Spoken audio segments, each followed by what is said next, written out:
doubt is a weird thing because it's kind of like weaponized in our culture. Like, if it's not like a person of authority or a person of persuasion kind of ingraining it and developing it in you so you don't do said action. Because the idea of like everything works theoretical, you have an idea and you test various points of the idea, like some weird jerry-rigged version of the scientific method. Then you put the theory, like, I think this could work this way. And you follow it through. But in the process, people will tell you, no, you can't.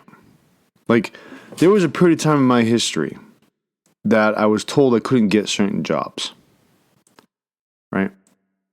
Like, you need to know somebody to get that thing. Right? I'm not going to get into a job in particular, but there's one job that you had to basically test out in.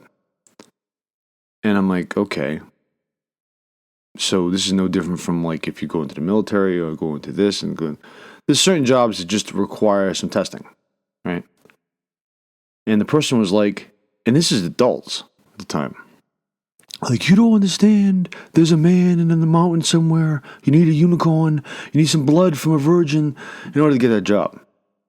I'm like, you sure? Like, yeah. So I just asked, hey, here's a slip. We'll figure it out and send this through and you test out and so on and so forth. Right? And I got the job. And when I got the job, it was a cognitive dissonance. Like, there was something unusual about me that allowed, no, I'm no different. Like, pretty average, right? But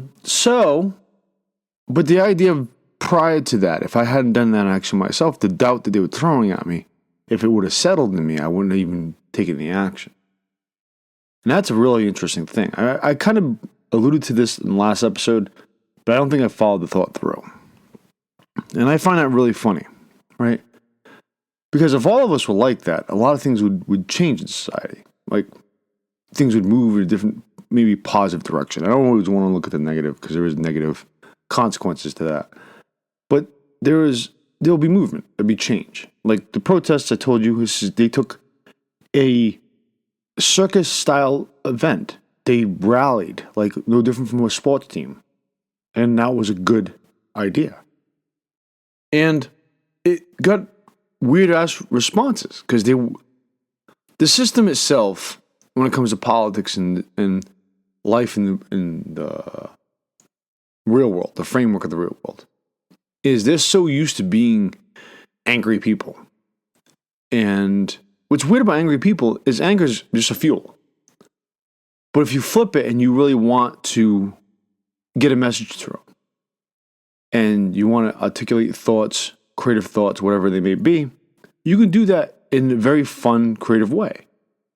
But being frustrated with how things are is the motivation to do that.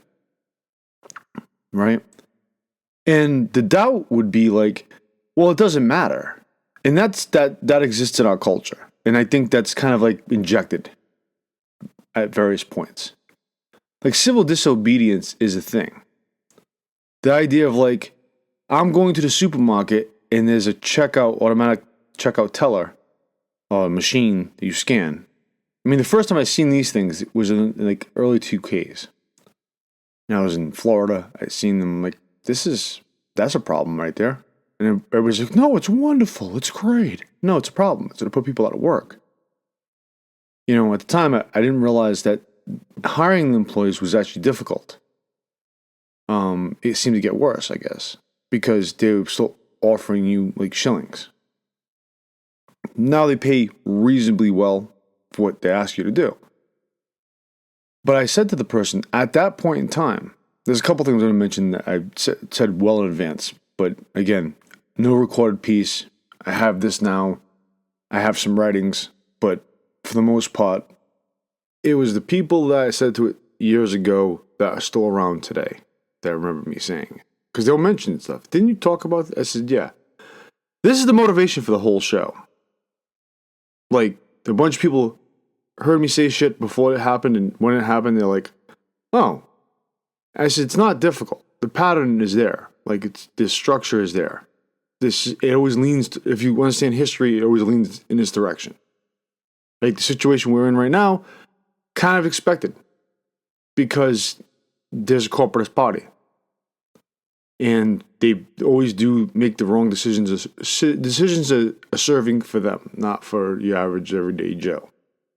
Right? So besides that, so one of the things I said about these self-checkouts, I said, the problem with them is in the future, if they take over or if it becomes the dominant form, you're going to watch people sitting in lines just to self-checkout.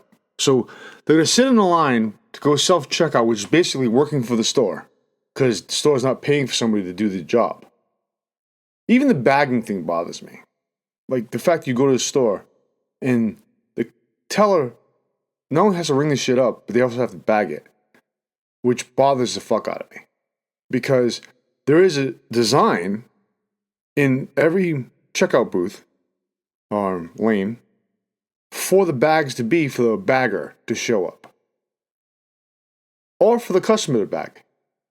Which, I guess I'm not that hoity-toity. I don't mind bagging my own shit. It makes sense. Right? And it bothers me when I'm watching the teller, the checkout clerk, doing both jobs. Because I'm like, are we squeezing as much stone as we possibly can? Not only that, they decided to remove the checkout person in general and have you do the job yourself. So you're doing not only the job of the teller, but the job of the bagger, which the stores should have. It's the price of fucking operating. But they don't. Like, I understand if checking out or cashing out is not happening at a large level and have them in the store to do restock. That makes fucking sense. And calling people to the front when a mass amount of people want to check out once, that makes sense.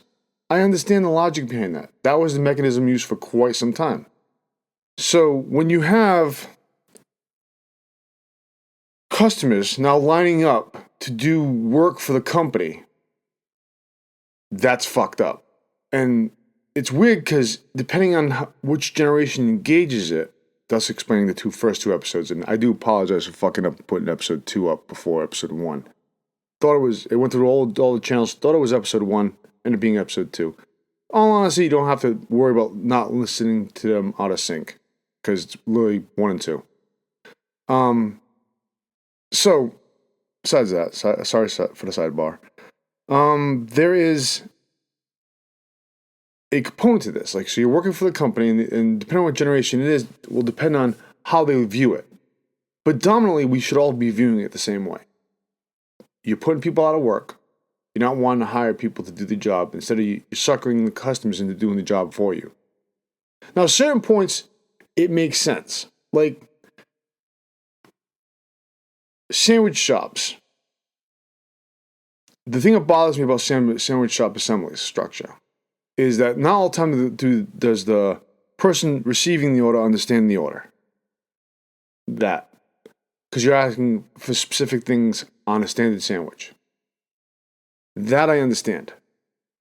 What bothers me about that is the assembly line is not really there. They hire maybe a few workers to do the mass load of all the customers that will invade this one area at one point in time.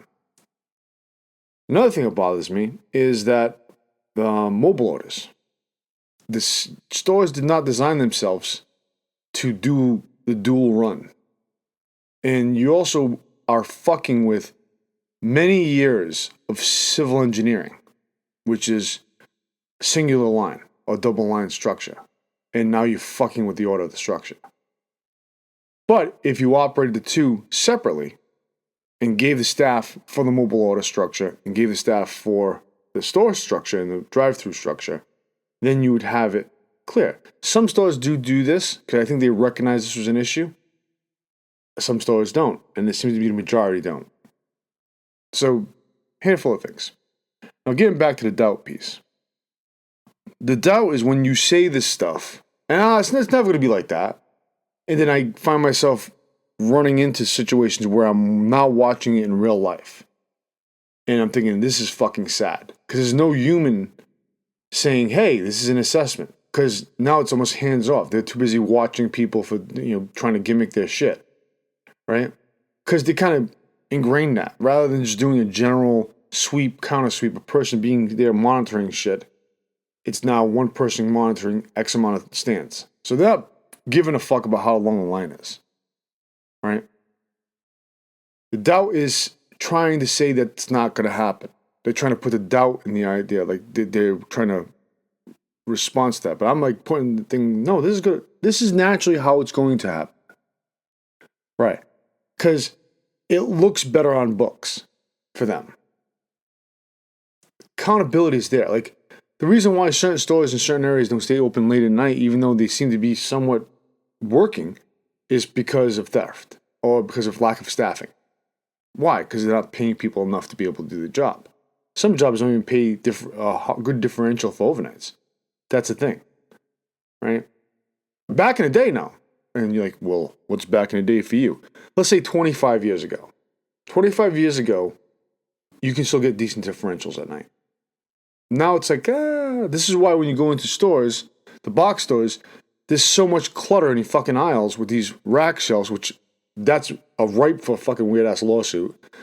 But there's so much of it because they're trying to stock the shelves, which I get. Don't get me wrong.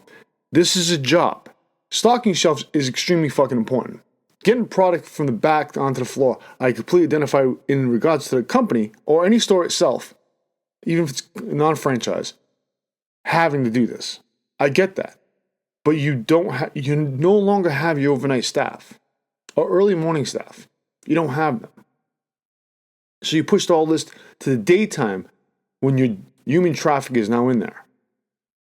And you're trying to load shelves because you had a high turnover because you had a bunch of customers. The shit's fucked up. Right? Doubt is a weird thing because it can be weaponized. It can make you think that you're not right what you're thinking, even though it's very clear. Right? Because you already worked through some of the pieces of the model. Like you caught something that made you think, is this a thing? Right? And you realize over time, motherfucker, this is a thing. Right? I decided to talk about that because I know I left that off on the cutting floor in the last episode. This is episode 4, Fistful of Fuckery. And there's another way that things fuck with the system.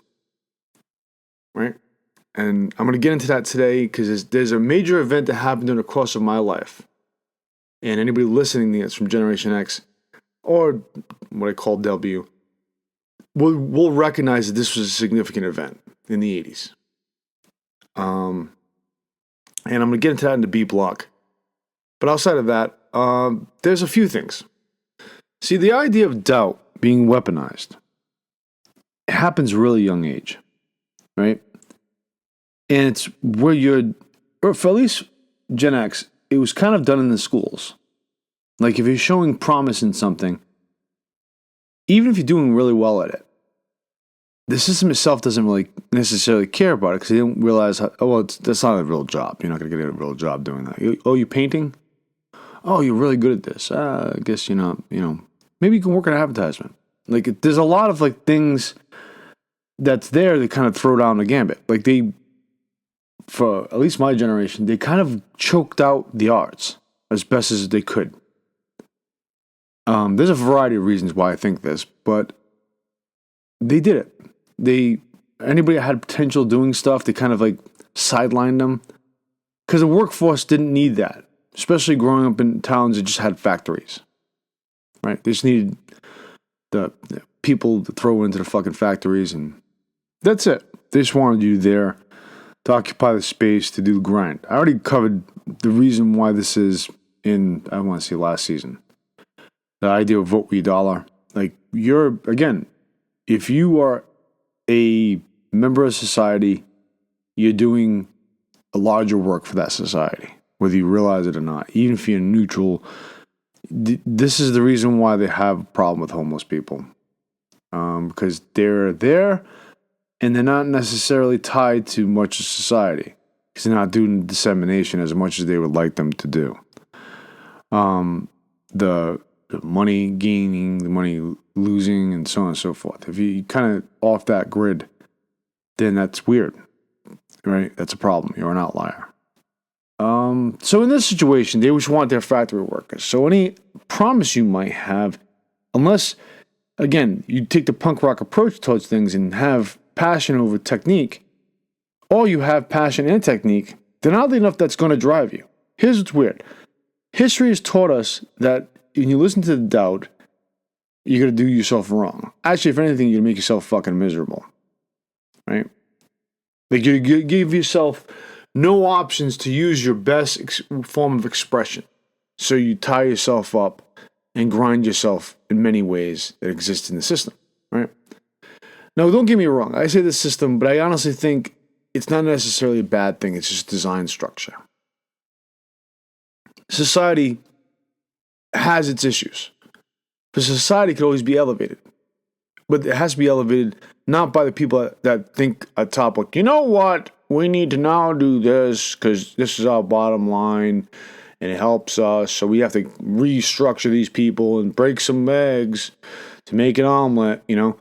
Not that. Like, it's just humans, everyday humans, can cultivate culture and style and ideas and put them to market, to put them to task, put them to everyday thinking, right? It's kind of what I'm doing right now. Like, I rant like a fucking lunatic, but what I'm trying to put out there is to just jostle the nest a little. Make you aware that you can do things with your life. Make you aware that the doubt you had about said thing, you can now probably put to motion, right? If you want to do the painting, do the painting. If you want to do the singing, do the singing, right? I will tell you, like, well, you know, I sing badly. Yeah, do it long enough, you're going to develop a style. Write long enough, you're going to develop a style. Paint long enough, you develop a style. Draw long enough, you develop a style. Film, shoot, you know, whatever you need done, be done. Do it. Right? Practice, practice, practice. Because what's weird about the idea of breaking things down is to defeat the doubt is the initial thing. You got to murder that shit right away. Because the naysayers in your life might be the ones that want you to do specific tasks. Right? Like, well, if you're not there, then I'm going to have to do it. Right? That's a larger argument I'm not going to get into. But I'm just hinting to. It's funny because a lot of the mechanics of life is literally this. Like, I've known younger gentlemen, females, right? Men, girls, and boys. That's a better way to put it. That had drive. And when I've met their adult counterparts and mentioned, hey, you're still doing this? It's like, there's a weird, like, depression in them.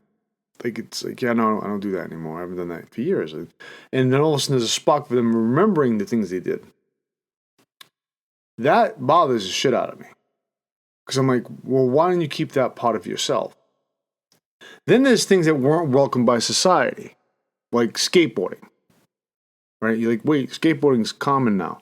Okay, there's a generation of kids, both W and X, that when they were skateboarding, they were fucking hated on. Certain cities still have this control structure, right? Because the stigma. Because skateboarding required some radical thinking, some individualization, right? Because you're attempting to do stuff with your body at risk, that you require that push, that craziness, that madness, in order to get you to that level. Here's what's weird. All of the arts, all the sports, all the things are like that. But football is forgiven, but skateboard's not. Why? Because there's a paramilitary structure tied to football, loosely. Whereas in skateboarding, it's definitely individual, right? So you do all these things, do all this structure. And it was hated on for the longest fucking time. The X Games started in New England, right? But it wasn't until a few years into that, where eventually they moved to a different part of the world, part of the country. I think it's on the West Coast more. That's when they actually accepted it. But even then, they didn't. So you have many people that invested large amounts of time and dealing with police harassment, being shunned upon by the community because, oh, there's something wrong with you're a radical component because now we're characterizing them in television. Skateboard culture is fucking dope as hell. Why? Specifically from a music perspective and an art perspective. It allows everything to blend. The fine arts with the spray painters, right? The taggers. Standard mainstream music with underground music. Different genre jumps. You can go from dub to rap to fucking hardcore. Like, it's dope. That's really fucking interesting. And it shows up in the clothes. It shows up in the styling. And it still kind of exists in that culture now. But it's because of the history of the culture. And I found it weird because I was like watching an interview with Ad Rock and Tony Hawk, and I can't remember the other gentleman's name. I know he's another skateboarder, but I just can't remember his name. And they were just talking about how that linked together. It was the kids choosing the music. I mean, shit. One of Pennywise's early things, the dude's skateboarding, same old story, right? The video. It's disaffected youth. This is what I'm dealing with. I'm not following the rabble. I'm not doing what I'm supposed to be doing. I'm doing something different, right? And that's part of the individual nature. But yet, that was an individual aspect that they didn't want you to focus on for many years.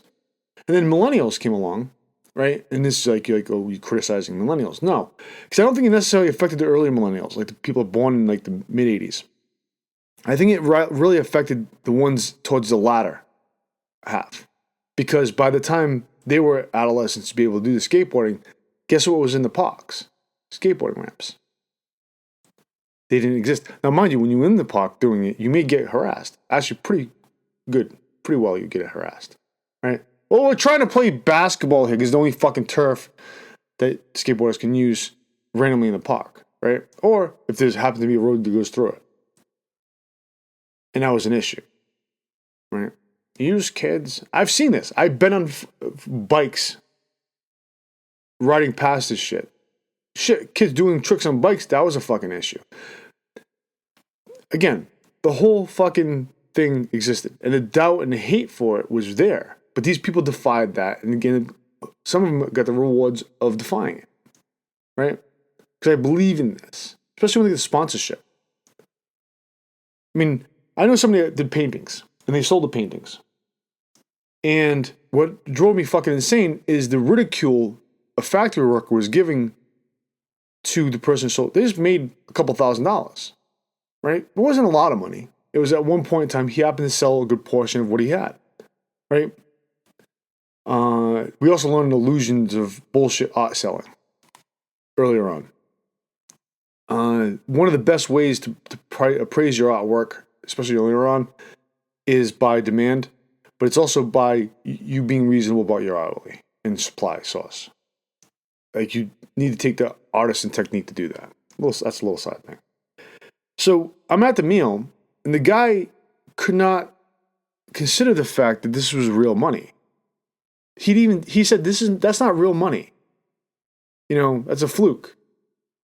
And I'm like, you're kind of shitting on the amount of time this man took to grind this, right? And what was weird is I pointed out that, well, this man's father is a woodworker, right? Well, that's a real trade. And I'm like, faux finishes exist on surfaces of walls. The rich or the upper class, people that have disposable income, will want faux finishes. If they don't learn how to do it themselves, they will have a professional do it. Right? Artists do both, interchangeably. And by me just saying something simple like that, drove the man fucking nuts. Because he didn't look at it in the proper context. He just was bitter that this person just, in his mind, I guess, doodled. I don't know. The person put a lot of work into what they sold. Right? And the payoff was all at once. He lucked out. Like, it happened all at once. It didn't happen over a period of time. It happened all at once. And the person couldn't deal with the fact he just made a lot of money in a small amount of time. Now, if he was grindhousing all the time or decided to sell copies of that, he could have made that a perpetually trickling piece of art, but he decided not to, because earlier on he wasn't thinking of it like that. And I just thought it was weird that this man could not deal with the fact that somebody just did that. It's like a person having a problem with somebody with blue hair or green hair. Right? It's something you see commonly now and not as criticized as much now. But there was a period of time you couldn't have any of that. That there was something wrong with you. Even if you worked at a normal job. Like why are you able to do that? You know? And it's funny because prior to you getting that job, a person might be filling you with doubt, saying you're not going to get that job because of the color of your hair. Because that means a lot. The aesthetic means a lot. Because uniformity means a lot. Right? But yet we push an individual right now. Something to think about. I just threw a bunch of shit at you. It made sense in my head. Hopefully it makes sense to you. Let's move on to the B block. Welcome to the B block. And one thing I'm going to say to you is there was a major event that happened in the mid-'80s. Right?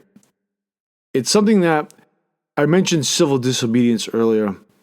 And I think the idea of undermining things, like paradigm shifts happen when there is enough movement underground.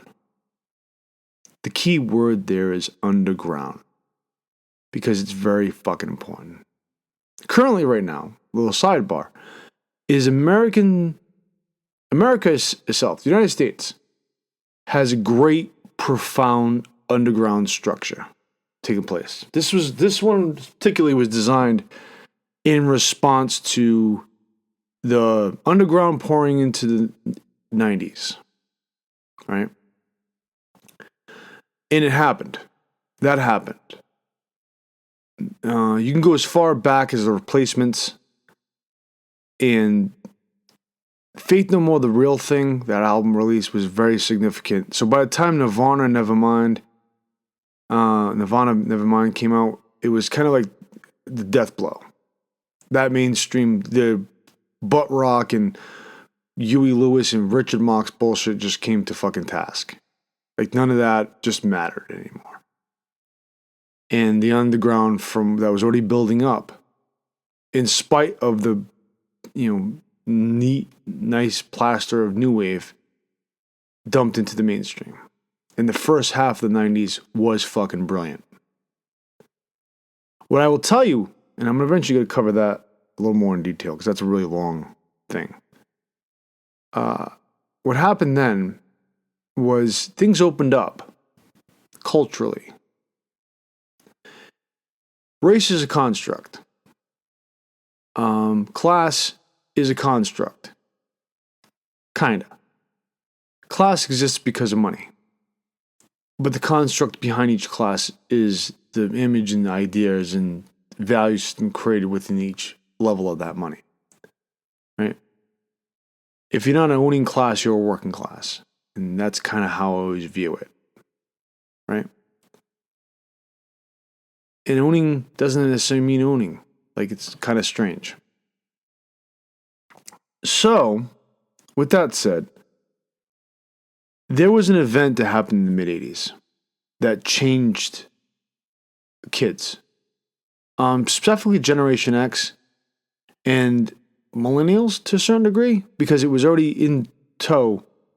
And millennials would, especially first wave millennials, would have noticed this when second wave rap came out, right? Now, it existed for quite some time.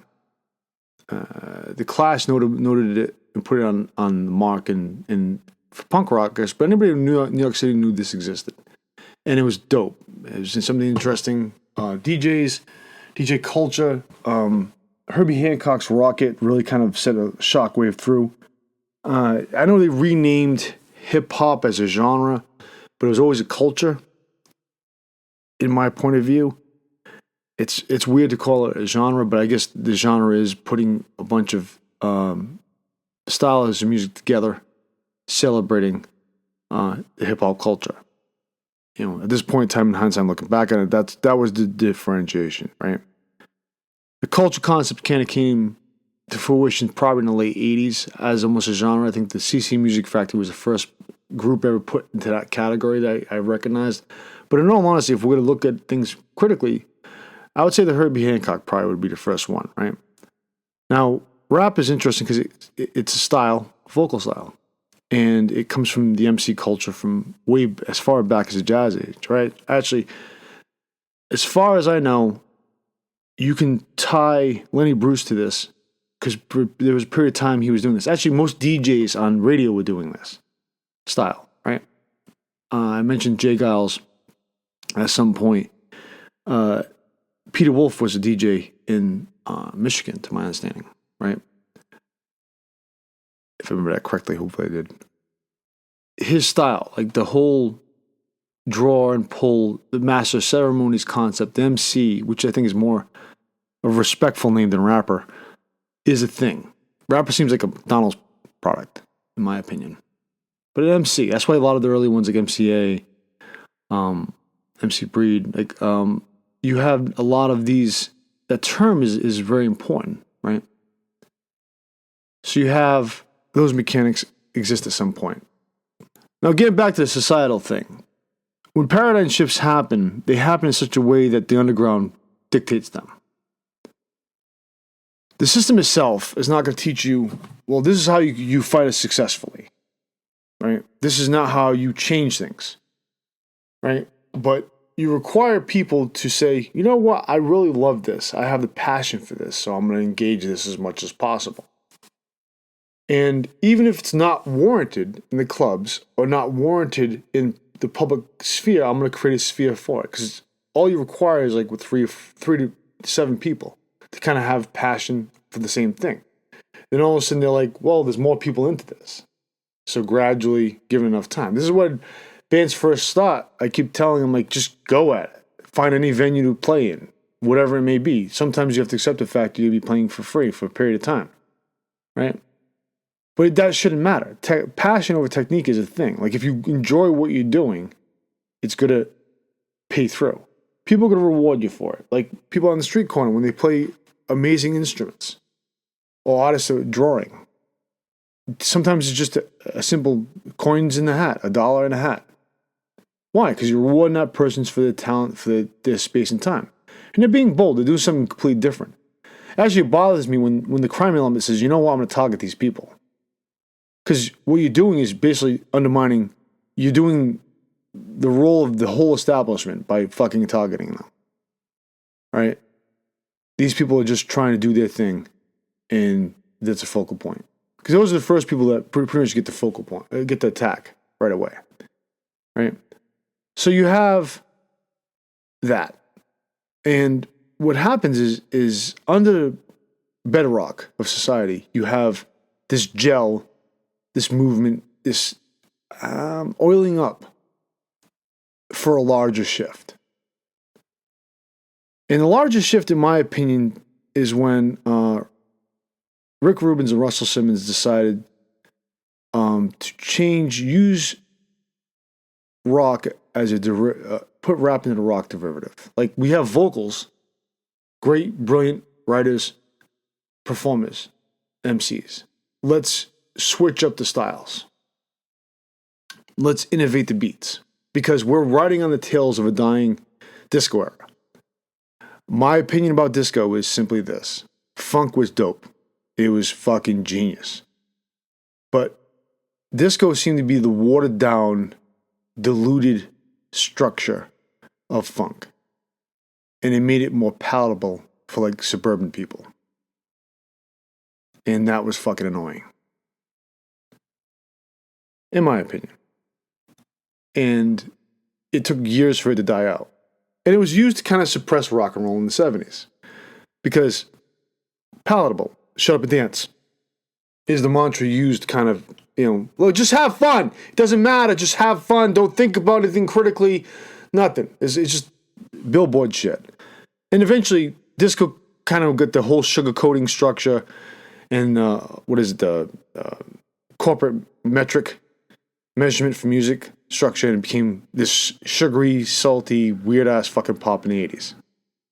Now, when you're doing this structure, like, the thing I thought was interesting is both punk rock and rap kind of come from similar origins.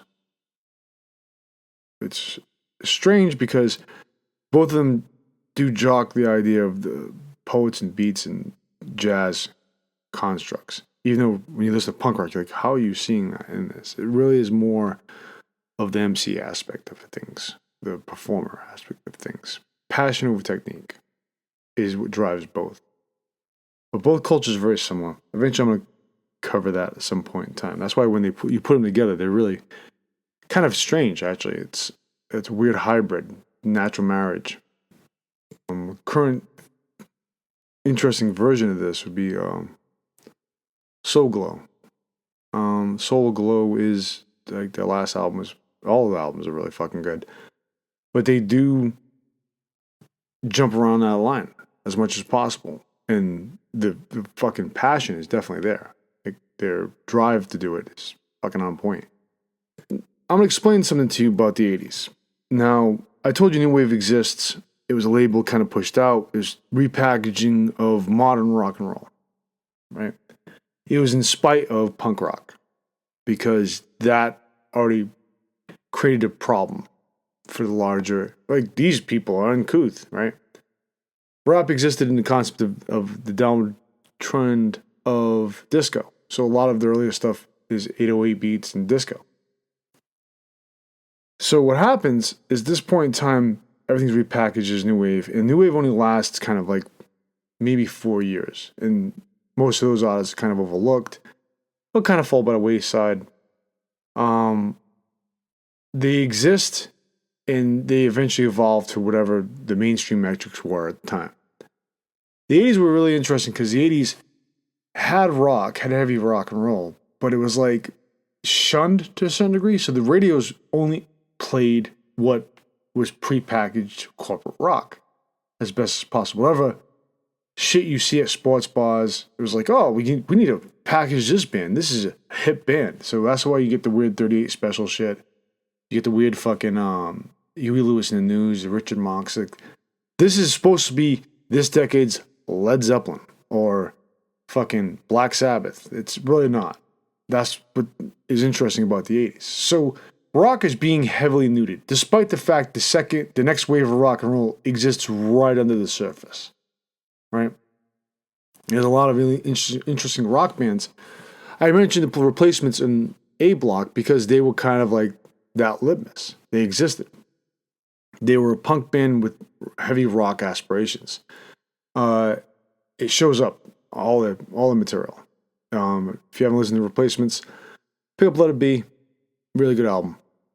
And they were making money, and that fucked up the studio system, the corporate labels, because they were like, wait a second, this is a problem. Because it undermined their thinking. And that's the real big term here, undermining. Because what's happening is under the surface, you're suppressing an underground. And currently right now, we are in that phase. So if you weren't sure what is going on with America, it seems jumbled, all fucked up and weird, find the subcultures. Because in the subcultures, you'll find the people that really love the subcultures. And looking at subcultures marries you to the better understanding what America and American citizens are like.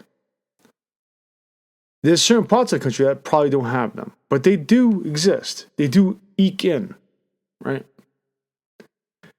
And once those subcultures unify, they create a layer, an oil slick, a layer to move the larger structure and force the culture to accept, the mass culture, the mainstream culture, to accept this is now changing.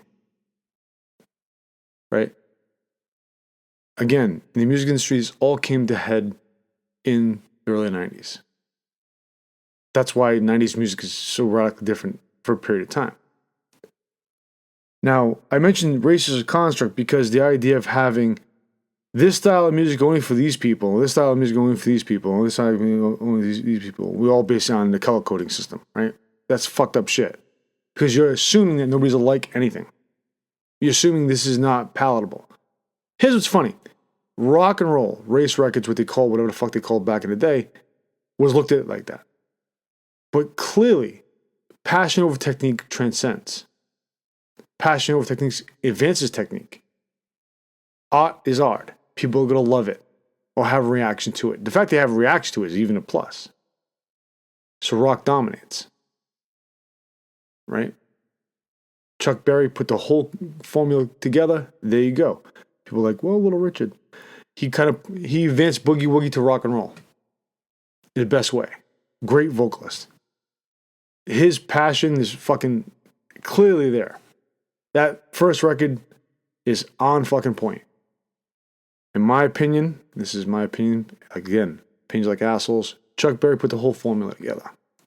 Because he realized there's a hodgepodge component that exists in the country western, which at the time was everything that was like ballad, folk was kind of a slightly, just a little sided piece to that, like melding with bluegrass. He took those components and put them to the rock and roll structure, the rhythm and blues structure that existed, and changed the formula. Created enough alchemy, and that's why I look at Chuck Berry as king of rock and roll.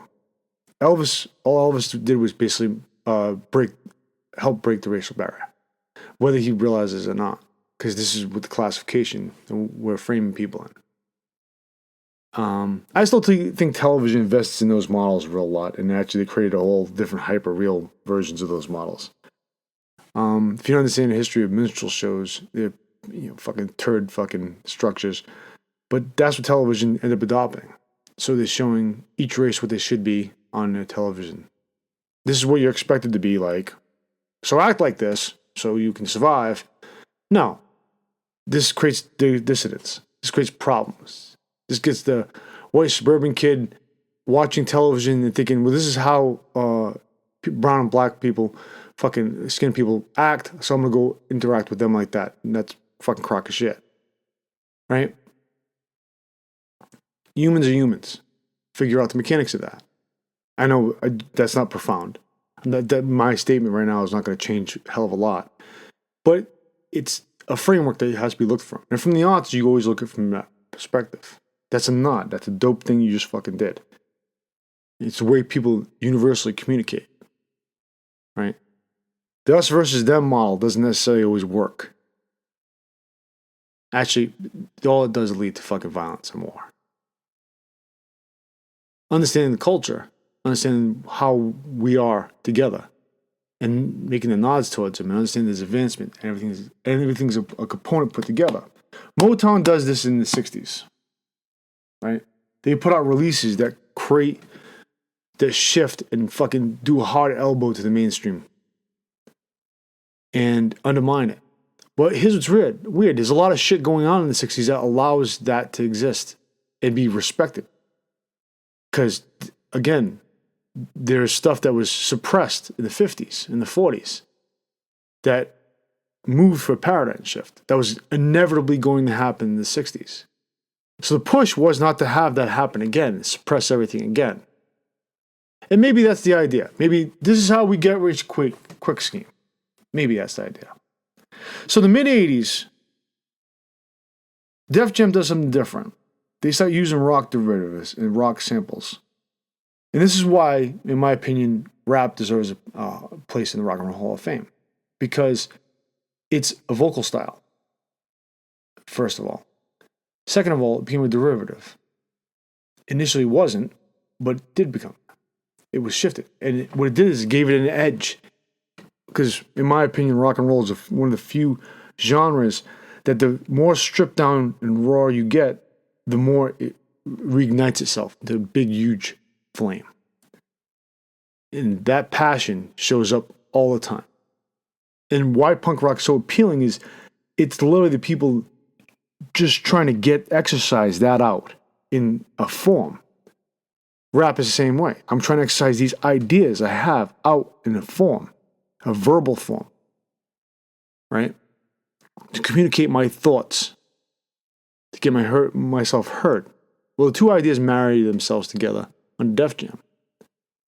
And from 86 to about 89, roughly, you have some of the most interesting fucking releases on Def Jam.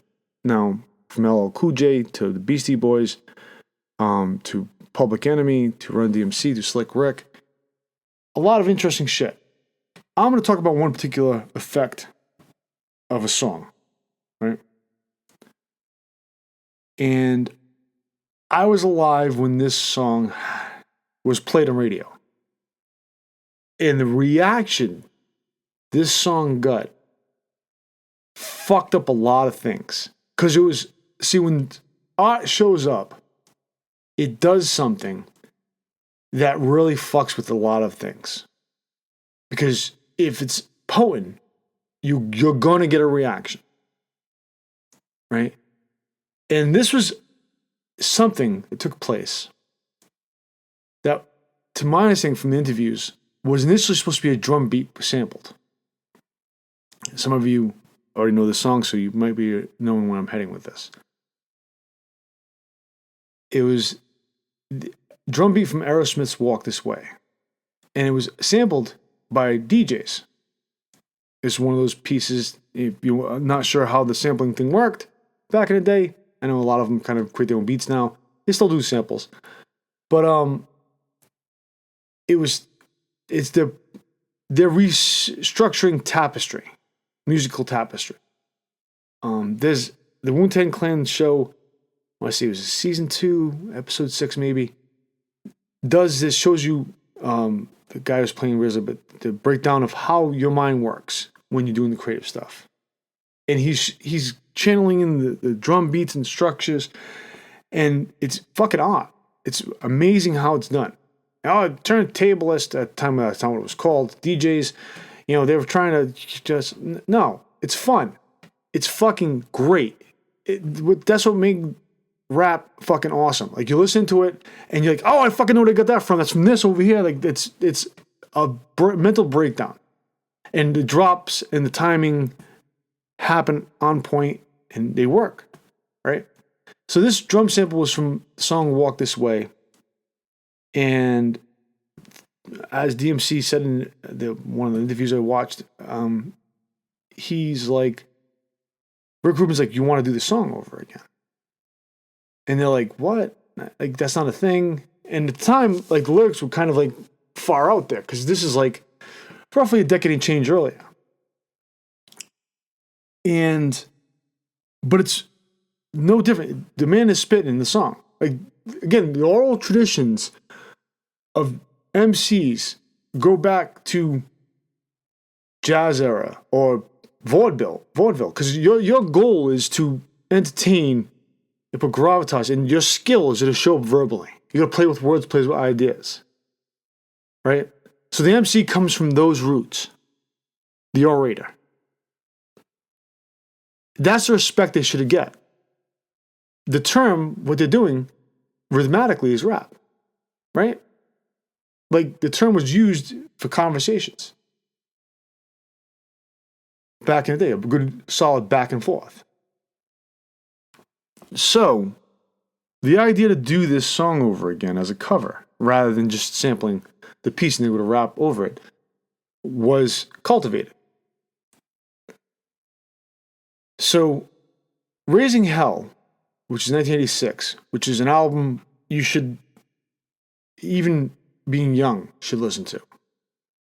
Actually, all rap should be listened to when you're young. If you're Gen Z, late millennials, to understand the context of what the fuck you're looking at now, you need to go back to the original stuff. The same thing with the rock. If you want to understand the context now of why this is what it is, you got to go back. I already told you, chronologically challenged is a thing. If you don't understand the context of it, you're missing out. And if the mainstream's not giving to you what you should be getting, maybe you should go back. What bothers me right now is this era is not on rock radio. Classic rock radio. And somebody's like, well, it's rock and roll, that's why, sir. And this argument comes from this point in time in history. Because we're going to now fuck with the idea of race and throw that into there. Which didn't make any sense because it undermined. So, the interesting part of this story is this. This song came out. And I think at the time when it was released, maybe the idea of it not being Aerosmith was a concept. That I don't know. But Aerosmith both Steven Tyler and Joe Perry are on this track. They go to the studio, they pull them, they record the whole thing, restructure the whole thing as a genuine cover. Aerosmith plays, the core of Aerosmith plays, not the whole band, plays on this track of Raising Hell by Run DMC. This elevates Run DMC into a category that they had not yet seen. Because the idea of rock derivative was a strange thing. Rock is very fucking potent. It will burn down everything and give you flowers afterwards. It is straight, aggressive rebel music. At its core source. It's fucking genius. You know. And they did this. And it elevated it. Because at the time, it was tied to 808 beats, which are not necessarily wrong. But for a world that has a lot of these weird, what are they called, pop synth bands, it kind of gets lost a little. So all you're doing is the rap structure, which caught a lot of people's eyes. The albums beforehand were significant. Run DMC was a significant band, just like De La Soul. These are bands that transcend time. Like De La Soul is about to release the newest album. Unfortunately, the True Goy, the Doves, have passed. This is a final, to my understanding, the final album, but it's coming out. I've listened to some tracks off it. It's pretty good. Anyway, so those bands transcend. Like, they go beyond. Run DMC is still significant till today, right? Beastie Boys took a little further, right? Then MCA died. Like, that's a thing. And it's funny because they're harnessing that same energy. They off of these particular groups, like Tribe Called Quest, Wu-Tang Clan, they kind of created a larger structure. And that remains Public Enemy, another LL Cool J. Like, it exists in a large framework. These are the legends. But it should be played on rock radio. Why? Because they made it significant. They toppled rock in the 80s, the corporate rock structure. They did. They usurped the energy, the bullshit energy that existed. So when Run DMC covers Walk This Way and it gets released on rock radio, which this did fucking happen, right? This is rock radio. This is corporate rock radio. This is the rock, the home of rock and roll, right? All that shit, whatever fucking nonsense they throw with the shock jocks and all that stuff. Yeah, we have Run DMC on there, and they reluctantly have to play it in their mind. And watching them melt down was fucking genius. Because in their mind, they're like, what is this? This is so crazy and radical. It's not. It's different MCs doing the same cadences as Steven Tyler did in the original. So for me, it's a cover. And I already liked Run DMC, so it was like, oh, this is fucking awesome. Right? So you're now listening to this. And for me, this was a profound moment. This is like no different from listening to the Temptations in the 60s, right? No different to listening to Smokey Robinson. Like, this is that American culture saying, here you go. Right? This is what's really happening. This is music. You know? Not the power of love. Yeah, I'm gonna bag on that, man. Because the fact that this is rock and roll, so rebel rock and roll and fucking Back to the Future. That shit was fucking hilarious. So, the way I look at it is this undermined everything. If you're ever wondering how shit get launched into that stratosphere, it's this technique. It was fucking genius. Because here's the funny part. Is in bashing it on live radio and going, we're not going to play that crap, and the crap rap concept coming through, you know, all fucking hard racial undertones because you're engineered to think this way because you're fucked up, right? And you're not even battling, you're not even checking like a scumbag that you fucking are, right? So you're sitting there going, okay, this is a thing. To younger people, this is fucking awesome. And the irony to this is this becomes the most polarizing piece. Because you're now undermining everything. You're using rock as a derivative. Get that right out there, right? So you're doing that. Let me take it to caution. And by doing so, the genius was suggesting it as a cover. You can pull the drum beat. You can pull a sample, have the DJ integrate it, and drop beat. Right? You can do that. But doing the cover. Now, what's funny is, I'm pretty sure somebody criticized over this, but the concept of Steven Tyler, Joe Perry being on the track, meaning in the studio, collaborating with Run DMC, and that not being fully noticed. Like, wait a second. So there's a rock band who have the first 3 albums of their career are fucking great. You really want to understand Aerosmith, listen to the first album. It is very potent. And their love for rhythm and blues and their love for vocal techniques is just fucking oozes on that fucking album, right? And they're giving a nod and saying, hey, you're covering our song. Let's do this as a structure. And rock radio responding in rock radio's type of way, like the angry person, angry heavy guy just ripping off his shirt going, I can't believe this is the end of the fucking world as we know it. Right? It's fucking hilarious. That is a great track. And that leveled a lot of bullshit. At least for Generation X. Again, some people have a different opinion about this. And that's why I said there's a difference between Generation W, what I'm theorizing here, and Generation X. Because Generation X, like, this is fucking dope. Right? Public Enemy is fucking dope.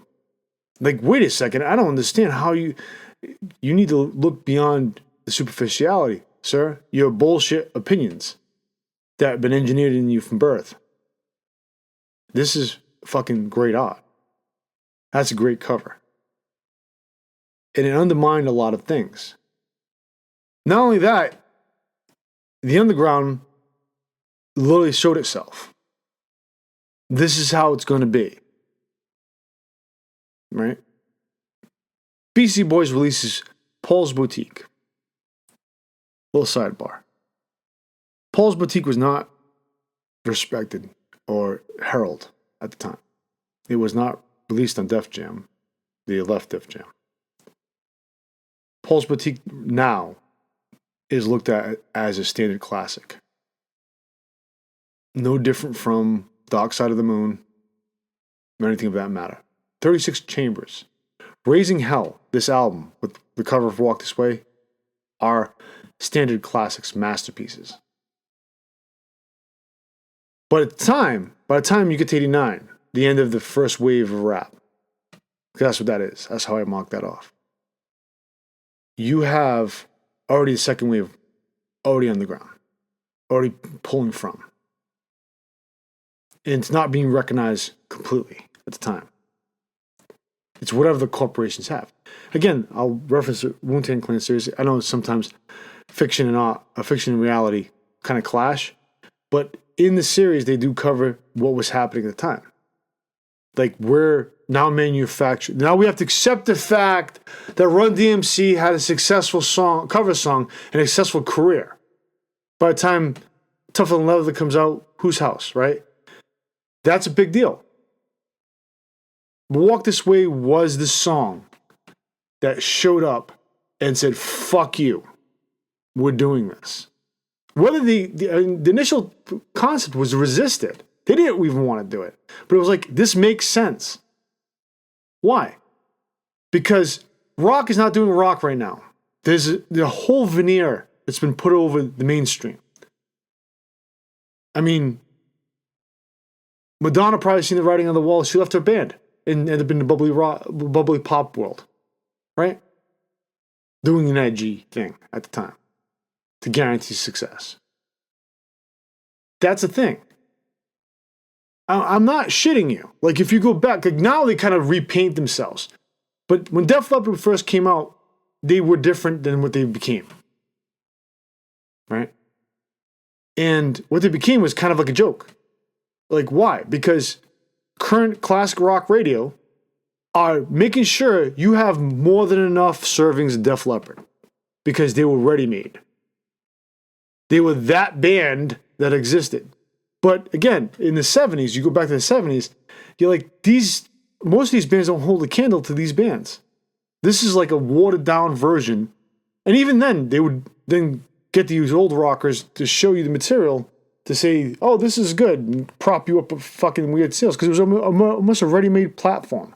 So when Run DMC covers Walk This Way with two major members of Aerosmith, the Toxic Twins, right? And do this successfully and play it on rock radio, it is the hard shot to the dome glass ceiling. It undermined their agenda in many, many, many ways. Because currently, at this point in time, they're still acting like Black Flag doesn't exist. Right? Kumo D doesn't really exist. Schoolie D doesn't exist. This is a thing. It was much easier to overlook them, these artists, and not give them the credence that the gravitas they deserved. So it required an elevation, something to shoot a large fucking bullet through the bullshit. And it did so. I'm telling you, DJs were fucking breaking down. And the irony to all of this, the interesting thing is the staying power. And the staying power was simply this. There were requests for it afterwards at a phenomenal level. So it might have been hated. You know, I think DMC something like, 2080 or something, 3070. It was definitely polarizing. Right? And the cool thing about it is I watched my dad respond to it, and he's like, I don't really see the difference outside of just different people singing it. Or it's just done almost the same. Exactly. It's a cover.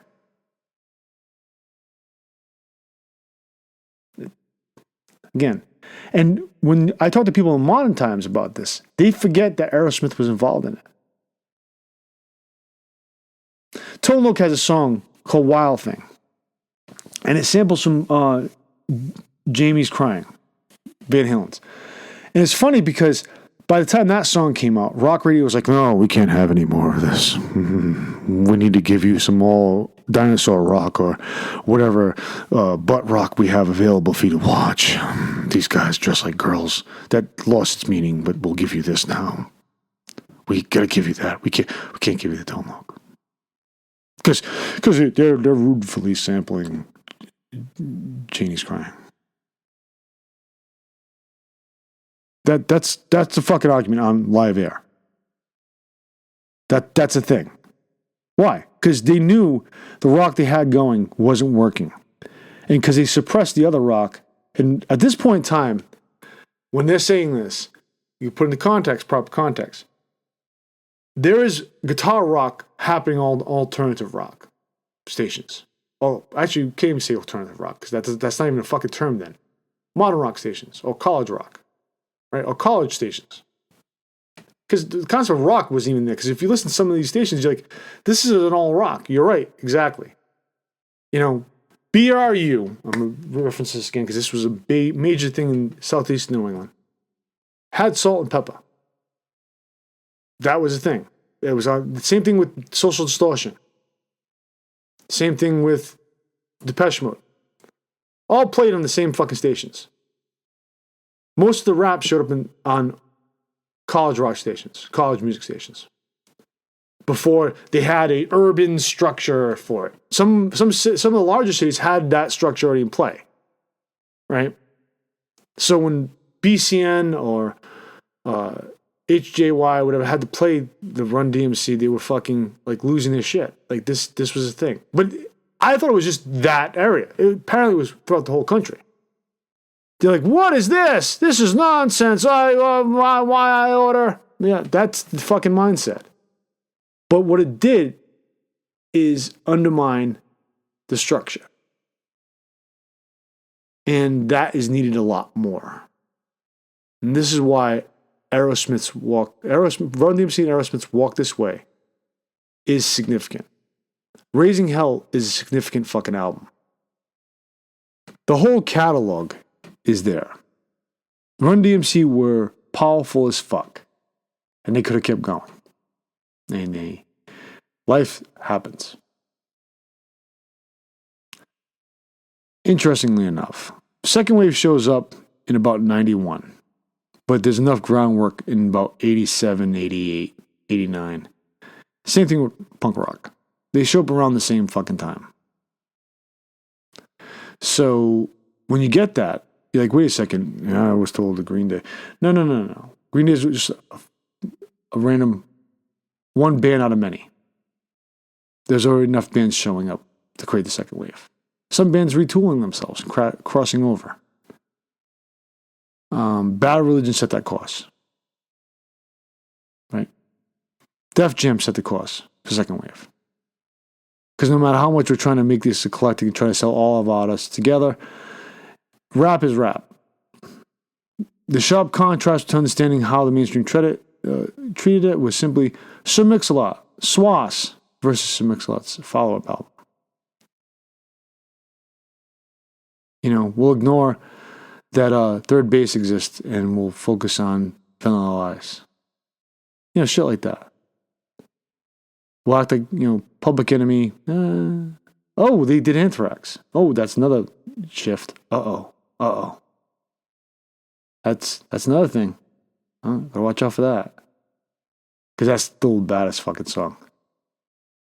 So anyway, this is what I'm leaving you off with. C Block. So, the end of the piece. The send-off until the next episode. I think this is the last episode of 2025. And then 5 and 6, I think, show up in January at some point. 13 episodes altogether planned out. No special episodes at this point in time. Little side comment.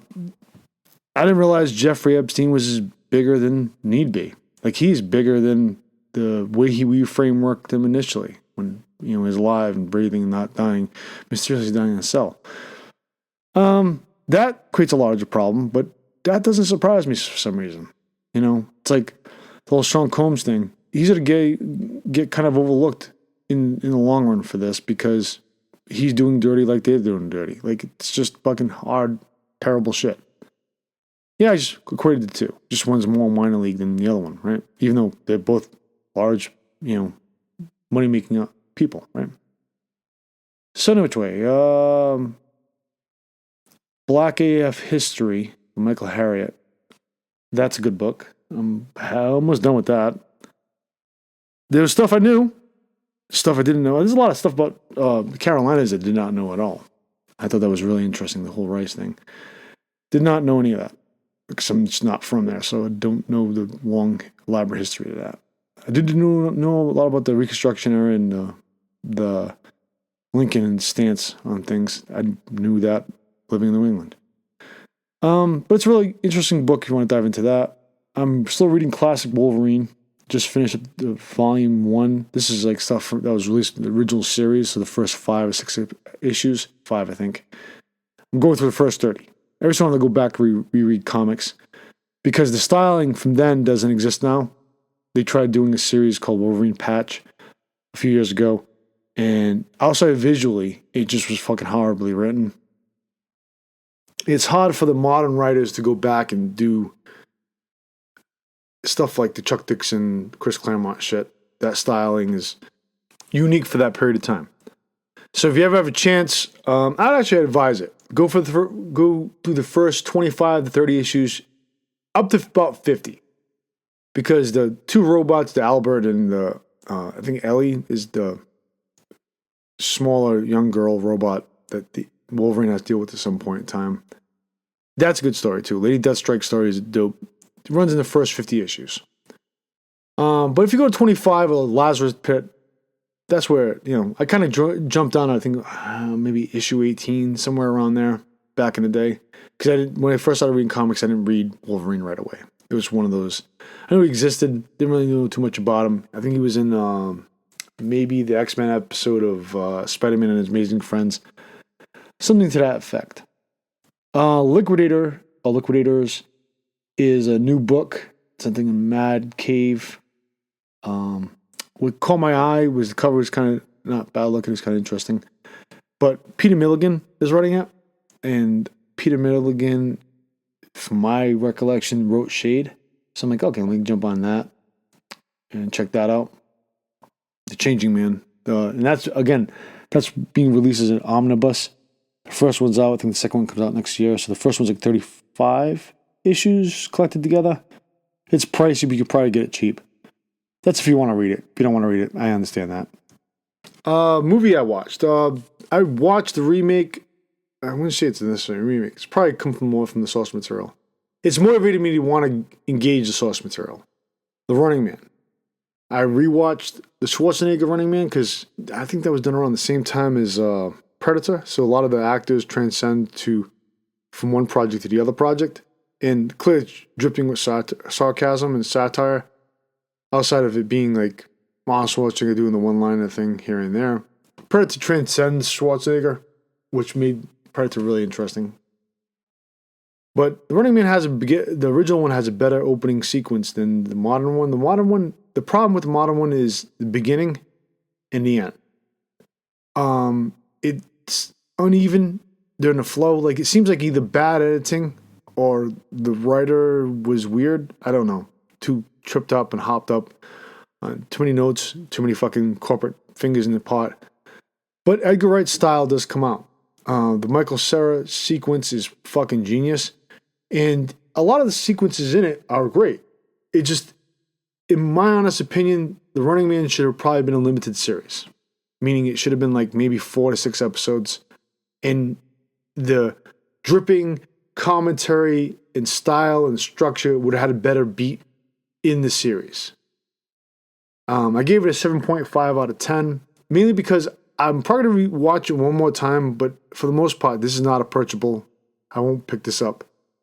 Again, there's weird misfiring, and I'm not sure if it's because of the source material or who had their fingers in this fucking pot, because this should have been a miniseries or a really galvanized, lengthy film.